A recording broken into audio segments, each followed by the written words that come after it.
Android tips and ட்ரிக்ஸ்க்கு Amaze application சேனலை பாருங்கள். வணக்கம்.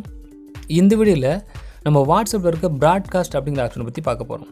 இந்த ப்ராட்காஸ்ட் ஆப்ஷனா என்ன, இந்த ஆப்ஷன் எப்படி ஒர்க் ஆகுது, நாம் எப்படி இந்த ஆப்ஷனை யூஸ் பண்ணுறதுன்னு பார்க்கலாம். நம்ம என்ன தான் வாட்ஸ்அப்பை தினமும் பயன்படுத்தினாலும் அந்த வாட்ஸ்அப்பில் இருக்க ஒரு சில ஆப்ஷன்ஸை பற்றி நிறைய பேருக்கு தெரியறதில்ல. சில பேருக்கு தெரிஞ்சிருக்கலாம், சில பேருக்கு தெரியாமல் இருக்கலாம். ஸோ இந்த வீடியோவில் நம்ம ப்ராட்காஸ்ட் ஆப்ஷனை எப்படி யூஸ் பண்ணுறதுன்னு பார்க்க போகிறோம். நம்ம சேனலில் வாட்ஸ்அப் டிப்ஸ் அண்ட் ட்ரிக்ஸ் மட்டும் இல்லாமல் Facebook tips and tricks, Truecaller tips and tricks, Android tips and tricks, Samsung tips and tricks இப்படி நிறைய வீடியோஸ் நம்ம சேனலில் அப்லோட் பண்ணியிருக்கோம். இதுக்கப்புறமும் ஃபியூச்சரில் நம்ம அப்லோட் பண்ண போகிறோம். ஸோ இந்த டிப்ஸ் அண்ட் ட்ரிக்ஸ்லாம் இது தெரிஞ்சிச்சு நம்ம சேனலில் கொஞ்சம் மறக்காமல் சப்ஸ்கிரைப் பண்ணி சப்போர்ட் பண்ணுங்கள்.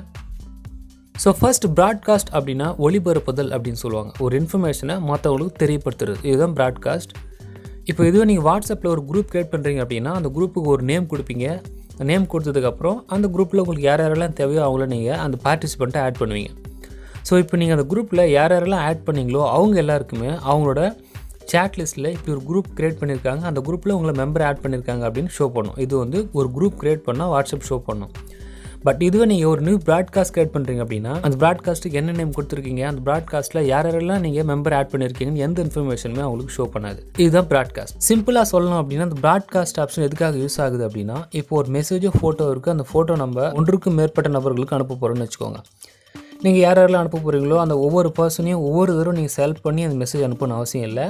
அதுக்கு பதில் நீங்கள் யாரெல்லாம் அடிக்கடி மெசேஜ் பண்ணுவீங்களோ இல்லை அடிக்கடி ஃபோட்டோ ஷேர் பண்ணுவீங்களோ அவங்க எல்லாரையும் இந்த ப்ராட்காஸ்ட்டு க்ரியேட் பண்ணி அந்த ப்ராட்காஸ்ட்டில் நீங்கள் அந்த பர்சன் ஆட் பண்ணிடலாம். ஸோ ப்ராட்காஸ்ட் ஆட் பண்ணதுக்கப்புறம் நீங்கள் ஒரு மெசேஜோ இல்லை ஃபோட்டோ அவங்களுக்கு ஷேர் பண்ணிங்கன்னா அவங்களுக்கு மெசேஜ் சென்ட் ஆகும். பட் என்னென்னா நீங்கள் யாரெல்லாம் அந்த ப்ராட்காஸ்ட்டில் செலக்ட் பண்ணி வச்சுருக்கீங்களோ அவங்க எல்லாருக்குமே இண்டிவிஜுவல் மெசேஜாக மட்டும்தான் ஷோ பண்ணும். இப்போ நான் நியூ ப்ராட்காஸ்ட்டு க்ரியேட் பண்ணி அதில் இருக்கிற ஆப்ஷன்ஸை பற்றி இன்னும் டீட்டெயிலாக பார்க்கலாம். இப்போ நியூ ப்ராட்காஸ்ட் ஆப்ஷனை ப்ரெஸ் பண்ணிக்கிறேன். உங்களுக்கு மேலே ஒரு சின்ன மெசேஜ் உங்களுக்கு ஷோ பண்ணும்.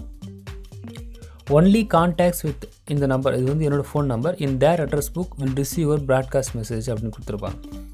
அதாவது என்னோடய ஃபோன் நம்பர் யாரோட கான்டாக்ட்லாம் இருக்கோ அவங்களால மட்டும்தான் இந்த ப்ராட்காஸ்ட் மெசேஜ் ரிசீவ் பண்ண முடியும் அப்படிங்கிற மெசேஜ் உங்களுக்கு ஃபர்ஸ்ட்லேயே கொடுத்துருப்பாங்க. ஸோ இப்போது கீழே எனக்கு தேவையான பர்சன்ஸில் நான் செல் பண்ணிக்கிறேன். ப்ராட்காஸ்ட்டில் யாரெல்லாம் நான் ஆட் பண்ண போகிறோம் அவங்கள செல் பண்ணிக்கிறேன்.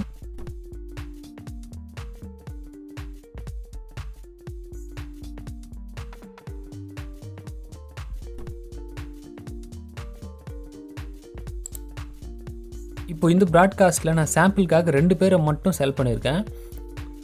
ஸோ இன்னும் சில சேஞ்சஸ் மாற்றணும் அப்படின்னு அங்கே இருக்க ஆப்ஷனை ப்ரெஸ் பண்ணி ப்ராட்காஸ்ட் லிஸ்ட் இன்ஃபர்மேஷனை ப்ரெஸ் பண்ணி இந்த ப்ராட்காஸ்ட்க்கு ஒரு நேம் கொடுக்குறேன். ஸோ அந்த பென்சில் ஆப்ஷனை ப்ரெஸ் பண்ணி என்னோடய ப்ராட்காஸ்ட்டுக்கு நான் ஒரு நேம் கொடுத்துக்கிறேன்.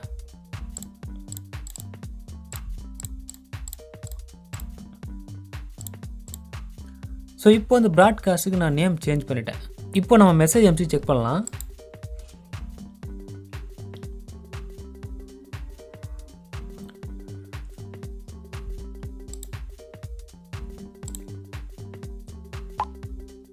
இப்போது நாம் அனுப்பிச்ச இந்த மெசேஜ் அவங்களுக்கு எப்படி ஷோ பண்ணோம் அப்படின்னா இண்டிவிஜுவல் மெசேஜாக ஷோ பண்ணோம். அதாவது நான் அவங்களுக்கு மெசேஜ் அனுப்பிச்சிருக்கேன் அந்த மாதிரி தான் ஷோ பண்ணோம். நம்ம இந்த மாதிரி ப்ராட்காஸ்ட் க்ரியேட் பண்ணியிருக்கோம், அந்த ப்ராட்காஸ்ட்டில் இந்த மெசேஜ் அனுப்பிச்சிருக்காங்க அப்படின்லாம் அவங்களுக்கு அவங்களோட சேட்டில் ஷோ பண்ணாது. அது வந்து இண்டிவிஜுவல் மெசேஜாக மட்டும் தான் அவங்களுக்கு ஷோ பண்ணோம். ஒருவேளை அவங்களுக்கு நம்ம ரிப்ளை பண்ணாலும் சரி இந்த ப்ராட்காஸ்ட்டில் ஷோ பண்ணவே பண்ணாது, நம்மளுக்கும் இண்டிவிஜுவல் மெசேஜாக தான் ரிசீவ் ஆகும். இது உங்களுக்கு கொஞ்சம் குழப்பமாக இருக்கலாம். நான் இன்னும் கொஞ்சம் தெளிவாக சொல்ல முயற்சி பண்ணுறேன். இப்போ இந்த ப்ராட்காஸ்ட்டில் நான் 2 பேரை ஆட் பண்ணியிருக்கேன். ஸோ அந்த 2 பேருக்கும் நான் இங்கே மெசேஜ் அனுப்பிச்சேன் அப்படின்னா அந்த 2 பேருக்குமே அந்த மெசேஜை ரிசீவ் பண்ணுவாங்க. ஆனால் இண்டிவிஜுவல் தனித்தனி மெசேஜாக மட்டும் தான் ரிசீவ் பண்ணுவாங்க. அதாவது நான் அவங்களுக்கு மெசேஜ் அனுப்பிச்சேன் அப்படின்னு மட்டும் தான் ரிசீவ் பண்ணுவாங்க அந்த 2 பேருமே. இப்போ அந்த 2 பேருமே எனக்கு மெசேஜ் பண்ணாங்க அப்படின்னா அது இந்த ப்ராட்காஸ்ட்டில் ஷோ பண்ணவே பண்ணாது, எனக்கும் இண்டிவிஜுவலாக மட்டும்தான் ரிசீவ் ஆகும். ஸோ இந்த ப்ராட்காஸ்ட்டோட மெயினான யூசேஜ் என்னென்னா, ஃபார் எக்ஸாம்பிள் நீங்கள் ஒரு டீமை லீட் பண்ணுறீங்க, அந்த டீமில் கொஞ்சம் மெம்பர்ஸ் இருப்பாங்க. ஸோ உங்களோட டீம் மெம்பருக்கு நீங்கள் ஒரு மெசேஜை கன்வே பண்ணணும் அப்படின்னா அந்த ப்ராட்காஸ்ட்டு க்ரியேட் பண்ணி இந்த ப்ராட்காஸ்ட்டில் அவங்க எல்லாரும் ஆட் பண்ணி அந்த இன்ஃபர்மேஷன் தெரியப்படுத்துறதுக்காக இந்த ப்ராட்காஸ்ட் நீங்கள் யூஸ் பண்ணிக்கலாம். ஸோ புரிஞ்சிருக்குன்னு நினைக்கிறேன். ஸோ இந்த ப்ராட்காஸ்ட்டில் நீங்கள் கொஞ்சம் செக் பண்ணி பாருங்கள், இது உங்களுக்கு ஆப்ஷன் யூஸ்ஃபுல்லாக இருக்கா இல்லையான்றதை கமெண்ட் செக்ஷனில் பதிவு பண்ணுங்கள். ஸோ கடைசியாக அந்த வீடியோ உங்களுக்கு பிடிச்சிருந்தால் லைக் பண்ணுங்கள். ஆண்ட்ராய்ட் டிப்ஸ் அண்ட் ட்ரிக்ஸ்க்கு நம்ம சேனலை சப்ஸ்கிரைப் பண்ணிக்கோங்க. நன்றி.